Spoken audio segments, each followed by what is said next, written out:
Hey guys, welcome back for another video. Today we're going to be working on some street bike stuff. Like I said in the first video, which could be right up here somewhere, we're going to be working on our buddy Brad's Honda CBR929RR. So he bought this bike used online. So today we're going to be ripping it apart and seeing what's all done to it. Hello, this is Brad, coming here to talk to you about the new build on my Honda 2001 CBR 929. I'm going to give you a little backstory of how I got to building this bike. Is in 1987, I got my first street bike, which was a CBR 600. Back then they called it the Hurricane. Favorite bike. Moved up to the 1998 CBR 900, which is my next favorite bike.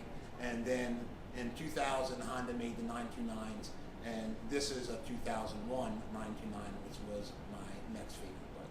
And now we're going to turn this bike into a race bike.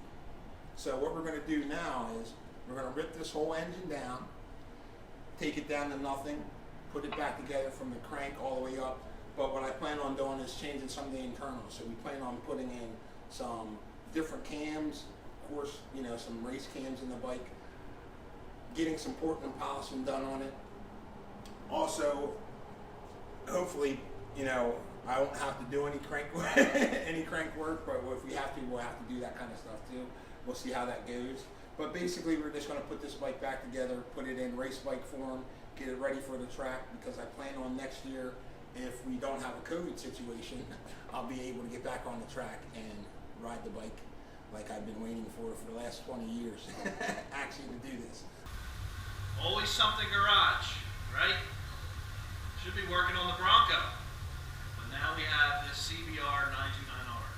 So we're going to strip this thing down today, see what we got. It has been rebuilt supposedly not too long ago, I think December 2020. We want to see what's going on inside, but yeah, we plan on doing a little bit of work to it. But let's get to it.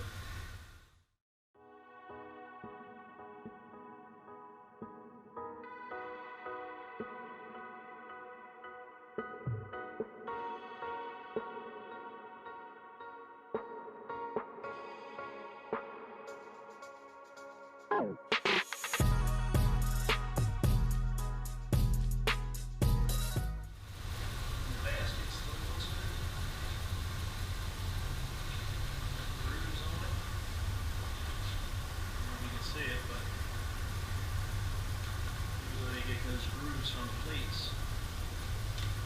Pretty good.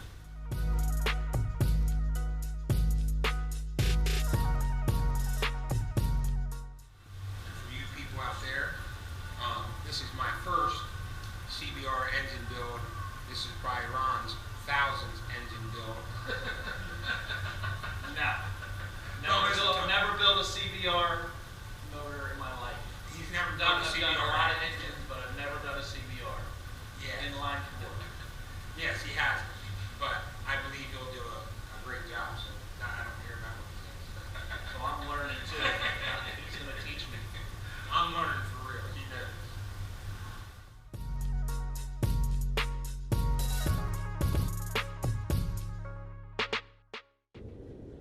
There we are, we're back, I think. Well, we ran out of battery. Yeah, we're good. I don't know where we left off, but I'm sure Caleb will figure it out. Yeah. So we're now at the point we're going to pull some cams out. Kind of messed up when I was taking the cam gears off. I didn't put it back on top dead center and got it a little out of whack. So here's the cams. They look brand new. I was just telling Brad off camera that I think they're web cams. Wink. Yeah. No, they're not. They're not webcam. They're not. But they're nice. They look brand new.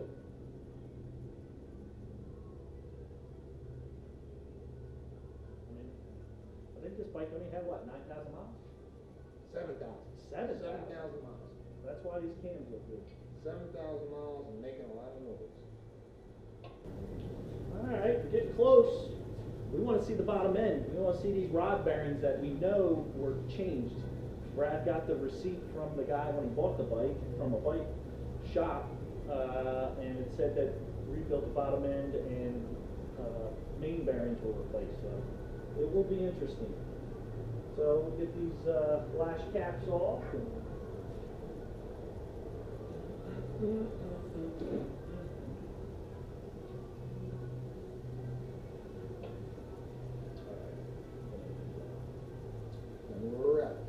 Go around on the side of the toolbox and get the magnet tray, the big one.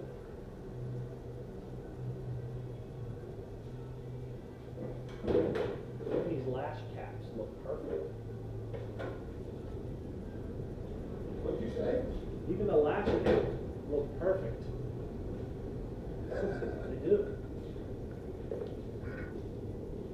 So here's the little, that's your adjuster shim. They go on top of that. Pops and make for food. Yes. Still got the numbers on these. They're not even doing anything. I really don't care what position they're in because we're gonna put another cam in there anyway. And they do look brand new. They have no wear on them.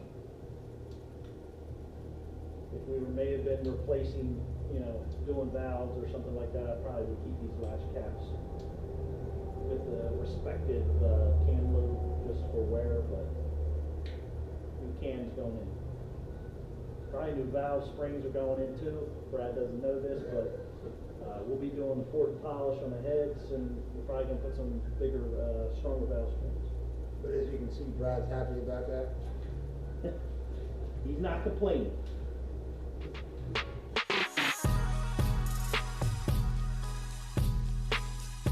You ever see the accident of the guy, I was an MPP, flies off the mountain, No. 200 full speed, no. He taps the brakes and he's getting ready to hit the turn and he taps the brakes, and when he taps, the bike just goes. So it never brakes and just goes right off the shoots full speed. Not like my West Virginia trip. You did, But I wasn't going 200. Same thing? Same thing. Oh yeah, that's right, a long time ago, right? Huh? 1999, never forget it. Shouldn't even be here. Should be dead, 100 foot. So tell the story. So the story is, Tell the story. of course, I'm a big dirt guy. I got out of the street bikes. Brad stayed in them. We both rode when we were 18. I rode for 4 years, and I went diverted back to the dirt days. He stayed on the street. So ATVs was my thing. I was in 1999 in West Virginia, Beckley, West Virginia, a place called Mom's Mountain, if anybody knows where that's at. It was a private park, and we were riding with a bunch of guys, and we were on this gravel road that wound down to the bottom of the mountain. And one of my buddies had a 300EX.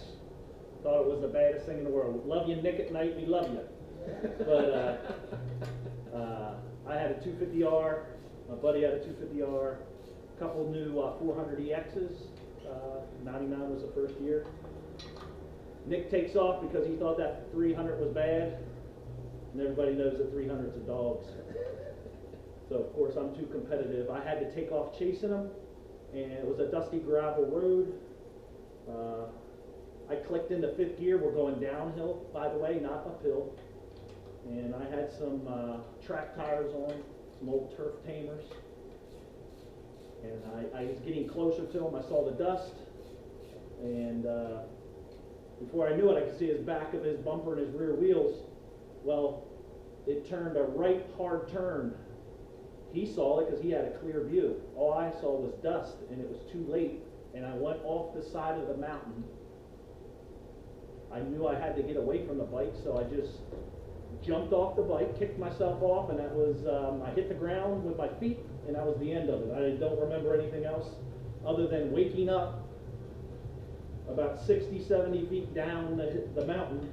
The bike went 100 feet down, and I was laying on my back, and it was crazy. I just said, God, just let me breathe. So that was my story. I broke my thumb, tore ligaments in my knee, broke a rib.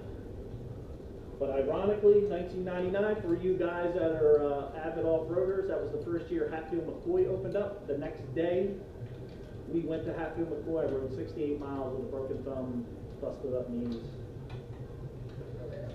So yeah, that's the story. Good story. Good story that I'm hearing. Good story. Stay tuned for more stories like that. Oh, we got plenty of more. We'll tell you about the street bike story when Yeah. Brad and I were 18 and I was chasing him on his Hurricane and I was on my Interceptor 500. Yeah. That's not a good one either. But I'm here to tell you, hey, we're here to talk about it. We're ready to take this head off. See what we got. Here we go.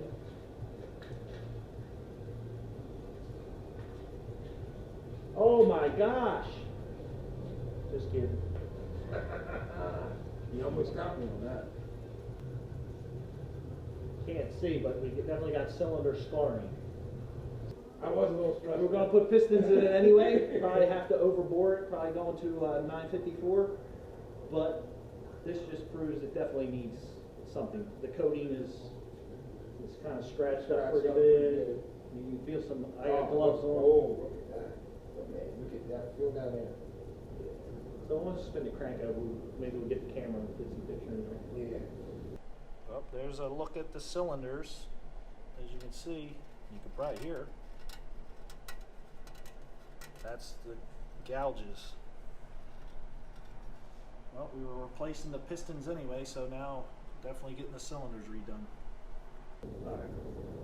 Well, now I feel happy because I thought I might have wasted my time taking it apart, but now we know we took it apart for a good reason.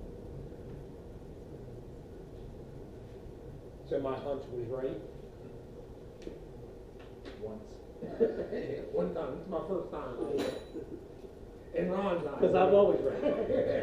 In Ron's eyes, this is my first right. You won't ever see another one from this point on.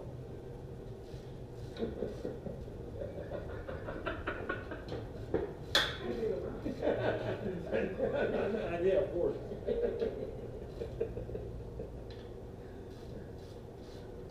We've been friends since 3rd grade, so I can say that. Yeah. Lifelong brothers.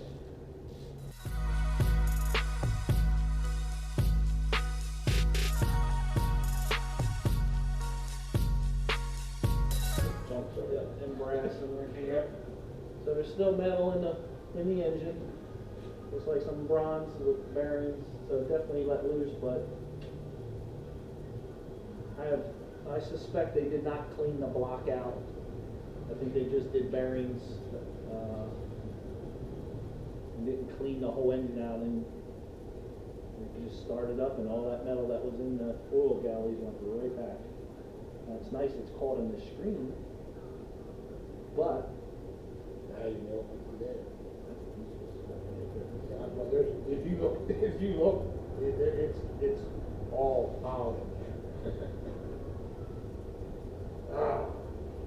that's why we took it apart. Yep. Why we took it apart. Because I knew. I just had that feeling. I'm like, man, there's no way somebody would do that kind of work.